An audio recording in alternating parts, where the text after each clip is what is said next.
और मुझे सिर्फ वही मिलेगा जिसका मैं हकदार हूँ। जिसका मैं हकदार नहीं हूँ, आप जितनी मर्जी प्रयास जितना मर्जी कर लीजिए, आपको नहीं मिलेगा। अच्छा, जो ये कहते हैं कि अब देखो अब बुढ़ापा आ गया, हाँ, तो अच्छे कर्म कर लो, या आस्था, इसीलिए कहा जाता है, इसीलिए कहा जाता है पुनर्जन्म होता है। और पुनर्जन्म का कॉन्सेप्ट समझना ही इस चीज का समाधान। हर गलत करने वाले व्यक्ति के मन में इंडिकेशन आ जाता है कि आप गलत कर रहे हो, तो उस इंडिकेशन को समझना के आपको इम्प्रूव करना है। इसी तरह 12 लाख कर्मा के जो हैं उनको आप अपने जीवन में समझेंगे और समझ आ गई आपको, तो आपके कर्म अपने आप पॉजिटिव बनने शुरू हो जाएंगे। एक पहला लॉ है द ग्रेट लॉ बोलते हैं उसको, law of cause and effect, जो अभी हमने डिस्कस भी किया था। जैसा बोओगे वैसा काटोगे, law of cause and effect, वो पहला लॉ है कर्म का। लॉ ऑफ क्रिएशन नंबर 2 मैं छोटा छोटा बता रहा हूँ। क्रिएट, भगवान ने हमको क्रिएट किया है, क्रिएट, राइट। हमारे माँ बाप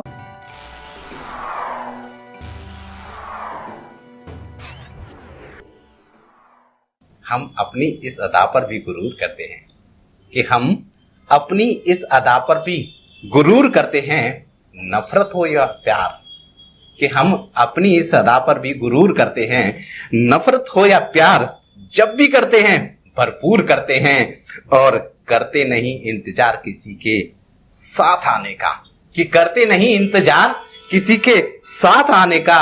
हम जो भी करते हैं अकेले करते हैं, पर जरूर करते हैं। नमस्कार दोस्तों, मैं हूं राजेश आर्य और आप देख रहे हैं बड़े चलो न्यूज का प्रेरक व्यक्तित्व प्रोग्राम, यानी मोटिवेशनल पर्सनालिटी प्रोग्राम। और इस प्रोग्राम में आप बहुत सारे मोटिवेशनल पर्सनालिटी से अभी तक मिले हैं। ऐसे में एक खास व्यक्तित्व जो हमारा साथ दे रहे हैं बड़े समय से, बड़े सारे मोटिवेशन वीडियोस देकर हमारे साथ साथ उन्होंने बड़े सारे स्कूल्स, कॉलेजेस और टीचर्स, स्टूडेंट्स का जीवन सुधारा है मोटिवेशंस के थ्रू। आज हमारे साथ फिर से एक बार मौजूद हैं। सबसे पहले मैं उनका स्वागत करूंगा। उनका नाम है राजकुमार चैन जी। सर नमस्कार। धन्यवाद सर। आज आप हमारे स्टूडियो में आए, इसके लिए बहुत बहुत आपका स्वागत हमारी तरफ से, हमारे बड़े चलो न्यूज की टीम की तरफ से, और हमारे उन सभी दर्शकों की तरफ से जिनका मुझे मैसेज आया या कॉल आया है, क्योंकि आपने जो लास्ट टाइम हमें टॉपिक दिया था कर्मास थ्योरी, उसी को हम कंटिन्यू करना चाहते हैं, क्योंकि बहुत सारी चीजें बाकी थी। आपने हमें बड़े सारा बताया कि इसमें ये होता है, तो हमें बड़ी एक्साइटमेंट है उसको कंटिन्यू करने की। तो सर, वो जो कर्मास थ्योरी था उसमें आपने बताया कि कर्मास क्या होते हैं, उनकी थ्योरी क्या होती है, तो क्या जो भौतिक नियम हैं उनसे इनका कोई कनेक्शन है? क्या भौतिक नियम जो हम लोग दुनिया में देख रहे हैं कर्मास थ्योरी से कैसे भी कनेक्ट होते हैं, उसके बारे में हम थोड़ा सा बताएं। बिल्कुल कनेक्ट होते हैं। भौतिक थ्योरी यानी कि फिजिक्स के लॉ, साइंस में फिजिक्स के लॉ। जी। फिजिक्स के लॉ आप बच्चों ने तो बहुत पढ़े होंगे स्कूल में। एक लॉ होता है कॉज एंड इफेक्ट, कारण और प्रभाव। ये कर्मा थ्योरी में भी आएगा जी। इसके जो संरक्षण में कई नियम भी कहे जाते हैं। इसको कॉज एंड इफेक्ट को ही संरक्षण का नियम कहा जाता है। अच्छा, मतलब कंजर्वेशन आप कह लीजिए, राइट।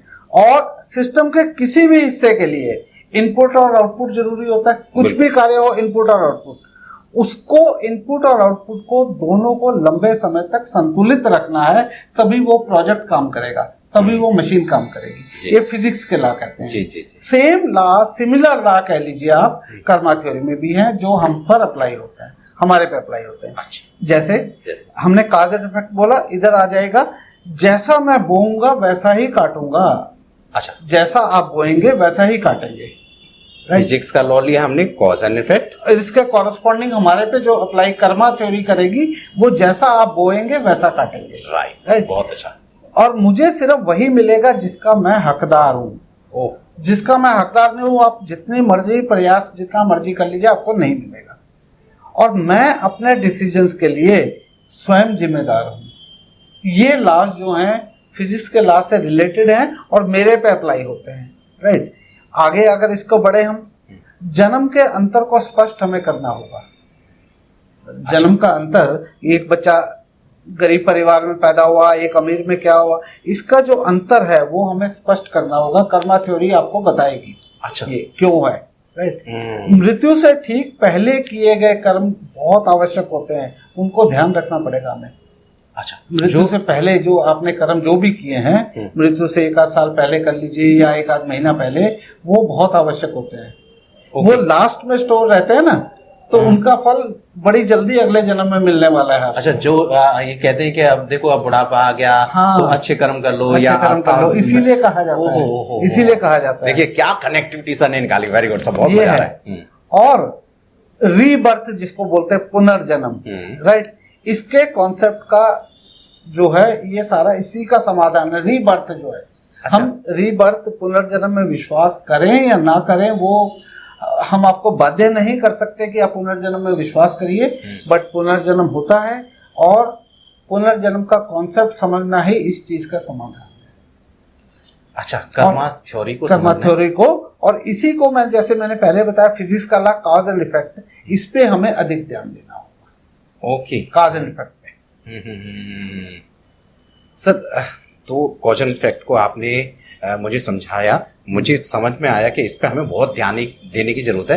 तो सर आप इसके क्या सिद्धांत हैं, मतलब कैसे कॉज एंड इफेक्ट के? जी जी जी, मैं कैसे समझूं कॉज एंड इफेक्ट को, और मतलब कैसे जिंदगी में अपनाऊं इसको, मुझे थोड़ा सा डीपली बताएं। कॉज एंड इफेक्ट का मतलब ये है कि जो आप कर्म कर रहे हैं उसका कुछ फल मिल रहा है, तो वही अगर हम इसको इलेबोरेट करें तो ये वही है कि जैसा मैं बोऊंगा वैसा ही काटूंगा। ओके, जैसा मैं बोऊंगा, आप अगर एप्पल का फल लगाते हो, एप्पल का बीज लगाते हो, तो आप उसके पौधे से आम एक्सपेक्ट नहीं कर सकते। जैसा आप बोएंगे वैसा ही काटेंगे।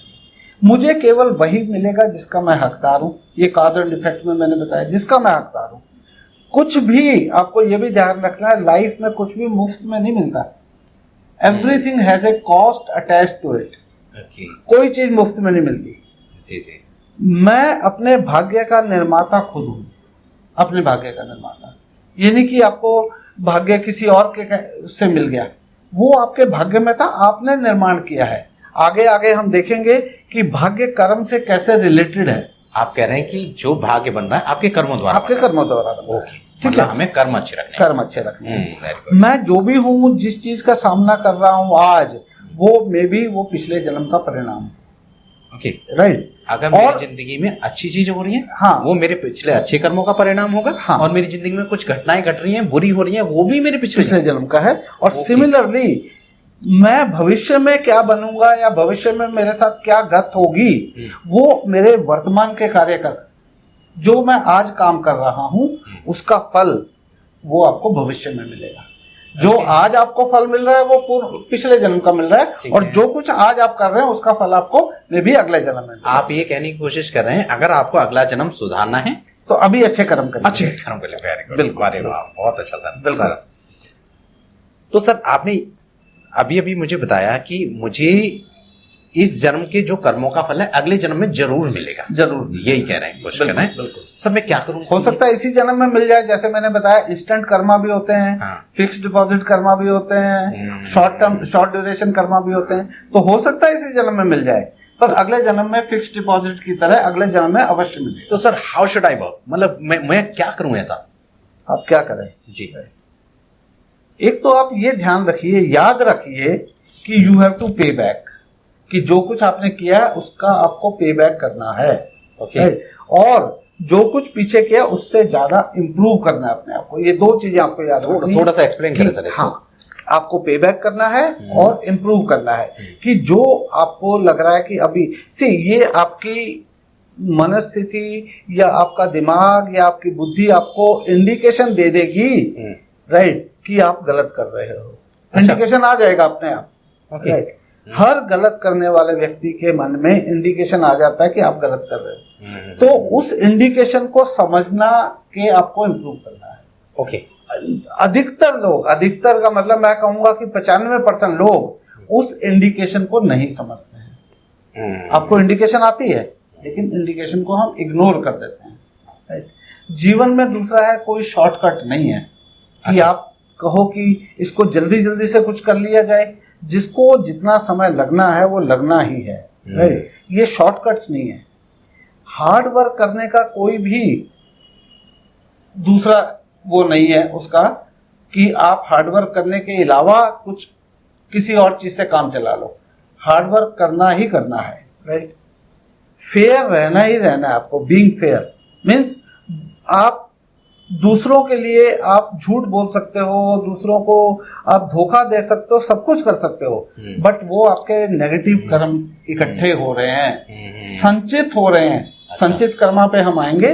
तो वो हर, चाहे आप पॉजिटिव काम करो या नेगेटिव काम करो, राइट, आपके कर्म संचित होते जाते हैं। तो संचित कर्मा भी बोलते हैं, राइट। तो बी फेयर और इंट्रोस्पेक्ट करो, अपने आप आत्मनिरीक्षण करो आप।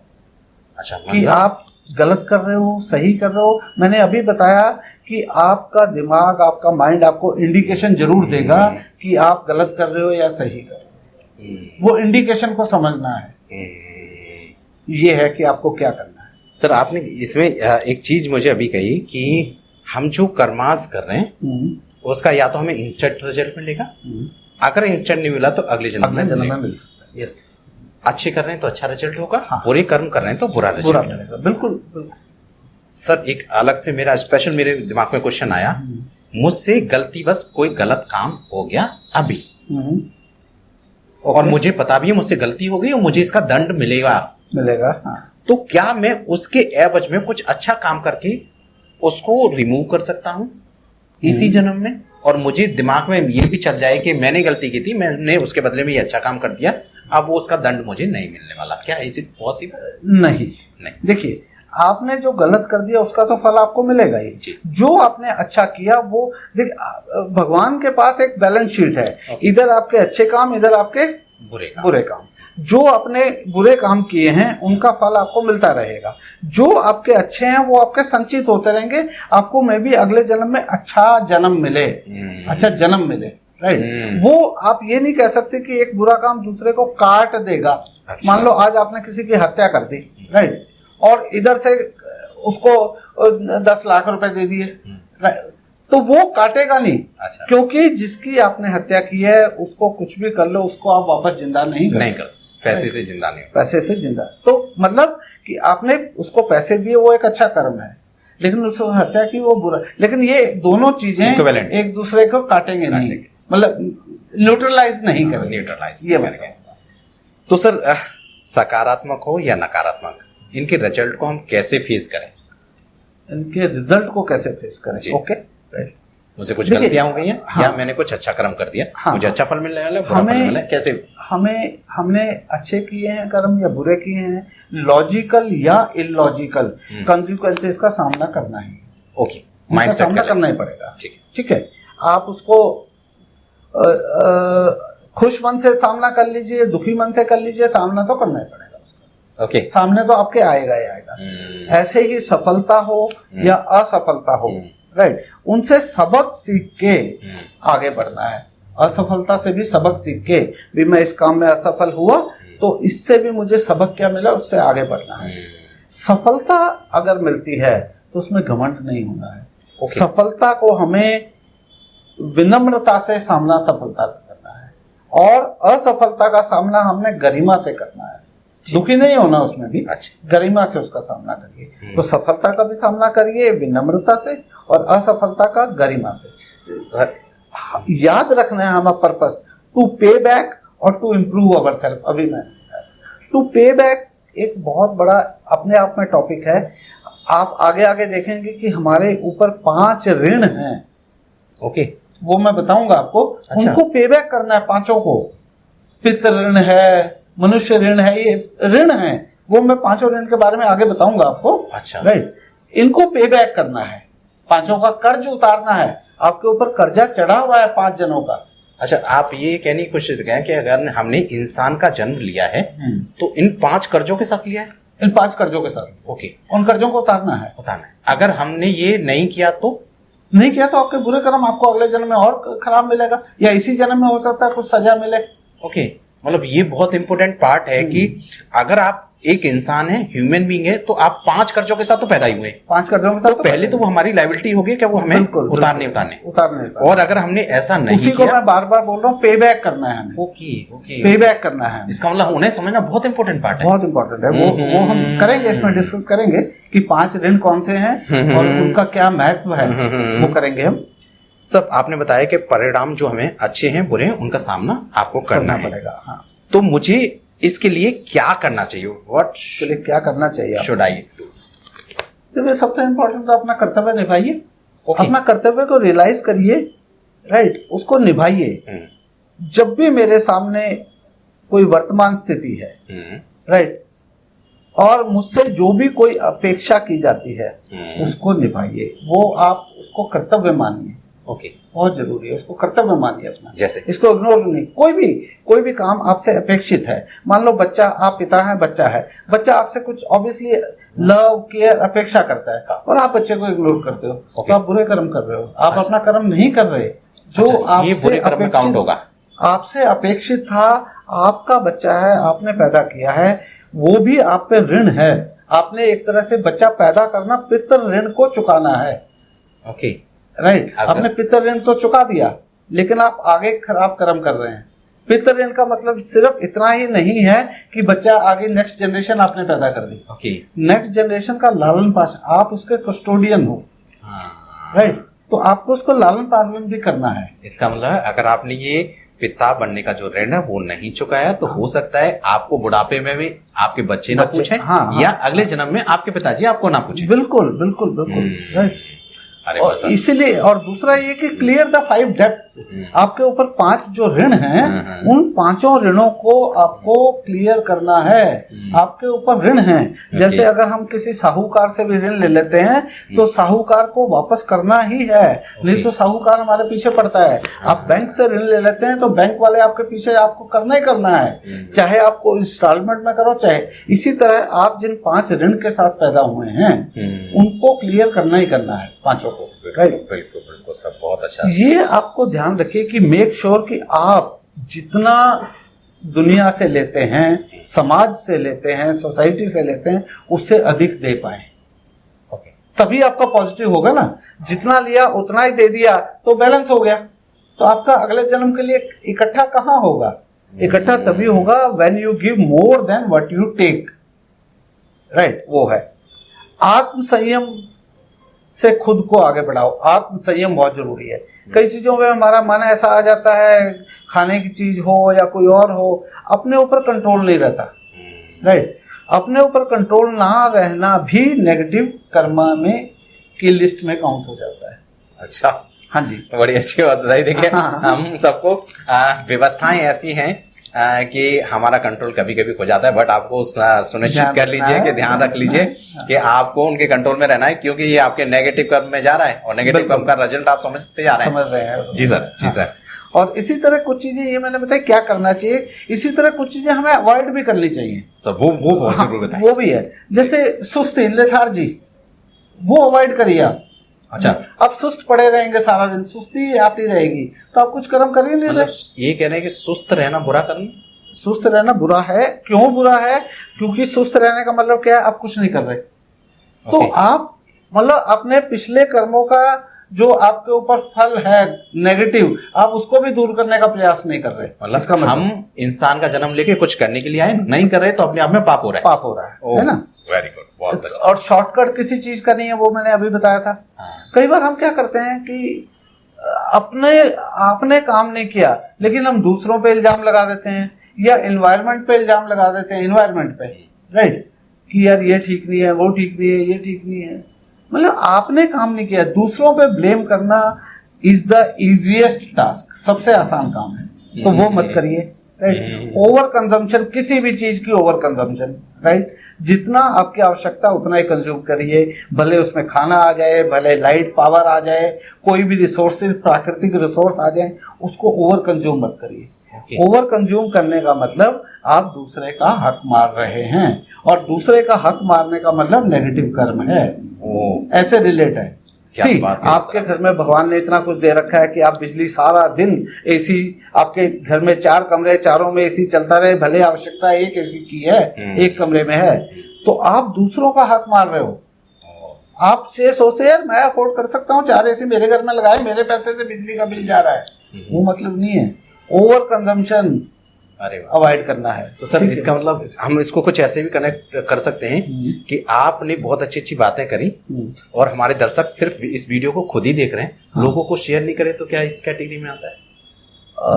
इस वीडियो को आप लोगों को शेयर नहीं किया, मतलब वो खुद ही कंजप्शन इसका कर रहे हैं, और जबकि ये सबको मिलना चाहिए, तो देखिए आपके लिए पॉइंट है।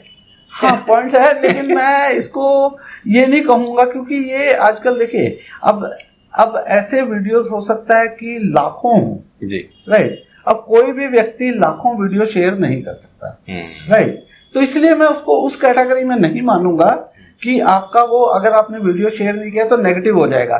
तो अगर उसको उस कैटेगरी में मान लिया जाता तो अभी तक हम सब लोग नेगेटिव वाली नाव में बह रहे होते हैं। चलिए नेगेटिव तो नहीं होगा, ये तो पता लग गया हाँ, कि नेगेटिव नहीं होगा, लेकिन अगर आप शेयर कर देंगे वो पॉजिटिव जरूर होगा। अरे वाह, तो देखिए फर्क है। आपने नहीं किया तो नेगेटिव नहीं होगा, राइट। लेकिन आपने किया है, शेयर किया है और लोगों पे साझा किया है तो पॉजिटिव जरूर होगा। वेरी गुड, ये फर्क है सर।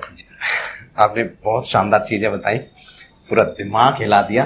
कर्म कर रहे थे, करते जा रहे थे, पता ही नहीं रहा था अच्छा कर रहे हैं बुरा कर रहे हैं, ध्यान रख के करना है। कब गलत सोच रहे हैं, कब सही सोच रहे हैं। कई बारी आपने ये भी बताया कि हम ज्यादा किसी चीज को लेके घमंड कर रहे हैं, वो गलत कर्मों में आ रहा है। किसी चीज को ज्यादा टेंशन ले रहे हैं, वो भी गलत कर्मों में आ रहा है। लेकिन अभी तक हम इस तरीके से जी नहीं रहे थे, नया तरीका था, उस तरीके से जी रहे थे। सर अब मैं आऊंगा, व्हाट विल आई गेट, ये अच्छे सब करने से क्या मिलेगा, क्या मिलने वाला है वो हमें बता दें। क्योंकि अच्छा तो कर ही रहे हैं, लेकिन अगर मुझे पता हो कि मेरे अच्छे करने से मुझे ये मिलने वाला है तो ज्यादा खुशी होती है। जैसे पढ़ाई करते हैं रिजल्ट अच्छा आता है, पहली बात तो देखिए गीता में भी कहा गया फल की तो इच्छा ही मत करो।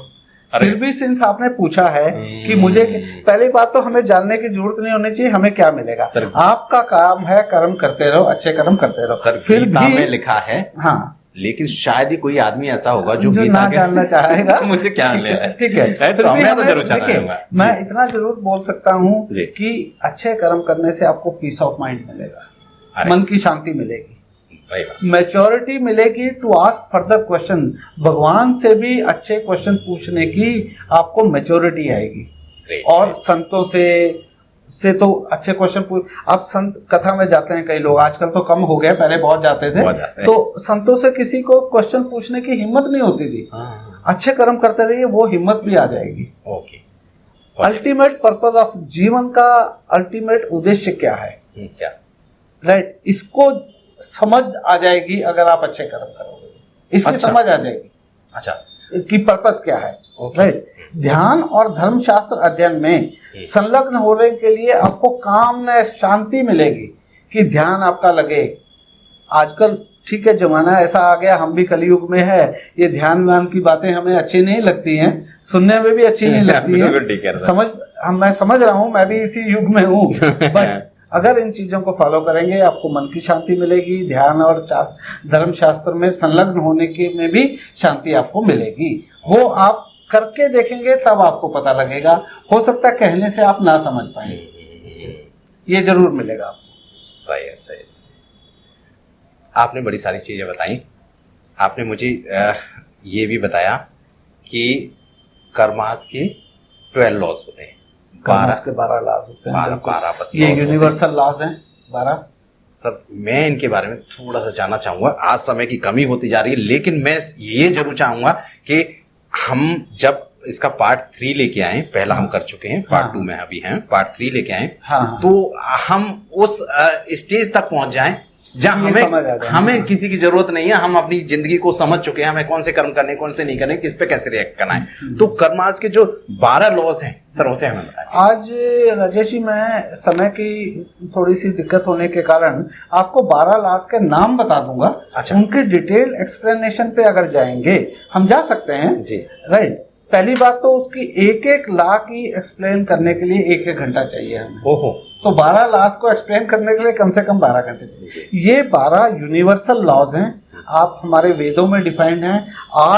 आज सबसे आसान तरीका क्या है, गूगल बाबा से पूछ लीजिए। अगर हम गूगल बाबा से भी पूछेंगे वो भी यही 12 लॉज बताएंगे। इससे पहले यूनिवर्सल है। ये क्वेश्चन और ले लूंगा। हाँ, अगर इन 12 लॉज को इंसान समझ लेता है तो उस इंसान में जिसने इनको नहीं समझा और जिस इंसान ने समझ लिया, दोनों में क्या फर्क होगा?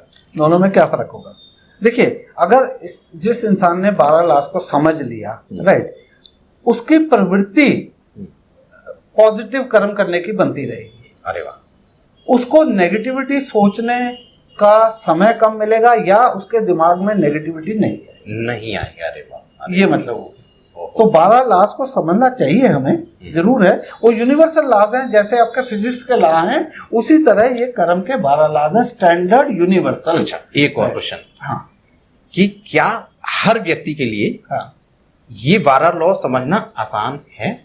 आसान बहुत है। अरे समझना आसान है, लेकिन उसको फॉलो करना आसान नहीं है। दिक्कत ये है, समझना आसान है, राइट। जैसे हम हजारों किताबें पढ़ लेते हैं, पढ़ ली, लेकिन उनको फॉलो करना बहुत मुश्किल होता है। सर, अगर मैं फॉलो की बात करूं तो वो डिपेंड करता है, फॉलो करेंगे फायदा होगा, नहीं फॉलो करेंगे नहीं फायदा होगा। सेम हर जगह वही है। कोई भी अच्छी बात आपने सुन ली, सुन के इस कान से उधर निकाल दी तो आपको फायदा नहीं है। सुन के आपने हजम कर ली और उस पर एक्ट करना शुरू कर दिया तो आपको फायदा। इसी तरह 12 लॉज कर्मा के जो हैं, उनको आप अपने जीवन में समझेंगे और समझ आ गई आपको तो आपके कर्म अपने आप पॉजिटिव बनने शुरू हो जाएंगे। नेगेटिविटी खत्म होती रहेगी धीरे धीरे। वो 12 लॉज क्या है, मैं सिर्फ आज नाम बता देता हूं आपको। एक पहला लॉ है द ग्रेट लॉ बोलते हैं उसको, law of cause and effect, जो अभी हमने डिस्कस भी किया था। जैसा बोओगे वैसा काटोगे, law of cause and effect, वो पहला लॉ है कर्म का। Law of creation number 2। मैं छोटा छोटा बता रहा हूँ। क्रिएट, भगवान ने हमको क्रिएट किया है, क्रिएट, राइट। हमारे माँ बाप ने क्रिएट किया है, मान लीजिए, राइट। तो law of creation. Law of humility, humility का लॉ है। लॉ ऑफ ग्रोथ, हर बच्चा बढ़ता है, हर पौधा बढ़ता है, ग्रोथ होना ही होना है, law of growth. Law of responsibility, हमें हर व्यक्ति को अपनी अपनी रिस्पॉन्सिबिलिटी समझ आनी चाहिए। Law of connection, social media, आप आज के जमाने में कनेक्ट कैसे दूसरों से होते हो, अपने परिवार से कैसे कनेक्ट होते हो, अपने माँ बाप मतलब अपने टीचर से कैसे कनेक्ट होते हो, साथी से कैसे कनेक्ट, फ्रेंड से कैसे कनेक्ट होते हो, बच्चों से कैसे कनेक्ट, लॉ ऑफ कनेक्शन। अरे वाह, ये भी कर्मास में आता है। ये भी कर्मास में आता है। Very good, right. फिर है लॉ ऑफ फोकस, आप किसी चीज पे फोकस कर रहे हो, जो काम आप करना चाह रहे हो, जैसे अर्जुन ने मछली की आंख पे फोकस किया, वैसे law of focus. Law of giving and hospitality, देना और हॉस्पिटैलिटी, दूसरों की सत्कार करना, उनको अपने घर में शरण देना है, hospitality. Law of here and now, अभी और यहां होना चाहिए। अच्छा, राइट। लॉ ऑफ चेंज, देखिए चेंज दुनिया में होती रहेगी, राइट। चेंज के बिना हर रोज कुछ ना कुछ चेंज होगा, law of change. Law of patience and reward, patience और रिवार्ड, राइट। एंड 12वां है law of significance and inspiration. एक व्यक्ति है, उसकी सिग्निफिकेंस क्या है, क्या हम उसको उसके हिसाब से इंस्पायर कर रहे हैं, इंस्पिरेशन। ये 12 लॉज कर्मा के यूनिवर्सल लॉज। सर आपने कमाल कर दिया। ये अभी तक हमें पता था कुछ अच्छे कर्म होते हैं, कुछ बुरे कर्म हैं। हाँ। इतना भी हमने जाना था कि अच्छे कर्म करेंगे अच्छा फल मिलेगा, बुरे कर्म करेंगे बुरा फल मिलेगा। ये भी हमने जाना था कि इस जीवन में कर्मों का जो फल है अगले जन्म में मिलता है। लेकिन इन बातों को जितने शब्दों में मैंने कहा उतने शब्दों में हमने जाना था। हाँ। लेकिन आज हमने जाना कि इससे बहुत ऊपर कुछ है, इसके बहुत अंदर कुछ है। हम यहां तक पहुंच गए कि लॉ ऑफ कर्मा जो होते हैं वो 12 होते हैं और 12 को हमने जाना। अब मेरी एक्साइटमेंट बहुत बढ़ गई है कि मैं इनके अंदर घुसूं, इन्हें जानूं, क्योंकि मुझे जीवन को बहुत अच्छा बनाना है और मैं चाहता हूं कि मेरा जीवन अच्छा बने, मेरे साथियों का, मेरे दोस्तों का, मेरे दर्शकों का भी जीवन बहुत अच्छा बन जाए। करना कुछ नहीं है, इन 12 लॉज को समझ लेना है और उनको समझेंगे हम अगले वीडियो के अंदर, क्योंकि इसमें हम समय ज्यादा ले चुके हैं। टॉपिक बड़ा है, जीवन से रिलेटेड है, जीवन सुधारना है, समय देना पड़ेगा। तो sir thank you so much, आप हमें यहां तक लेके आए। मैं चाहूंगा कि अगले पार्ट 3 में भी आप हमारा इसी तरह साथ दें। अवश्य इसको करेंगे, अवश्य करेंगे। अब आपकी ड्यूटी बनती है, क्योंकि पार्ट आप 1 आपने अच्छे से देख लिया, पार्ट 2 को भी अच्छे से देख लीजिए और पार्ट 3 भी आपने अच्छे से देखना है। तो स्टे कनेक्टेड, हमारे साथ ऐसे ही बने रहिए। चैनल को सब्सक्राइब नहीं किया तो कर लें और करवा दें, क्योंकि अच्छे काम करने की हम भी कोशिश कर रहे हैं और आप भी करे जा रहे हैं। थैंक यू सो मच हमारे साथ बने रहने के लिए। नमस्कार, बाय बाय, टेक केयर और बड़े चलो।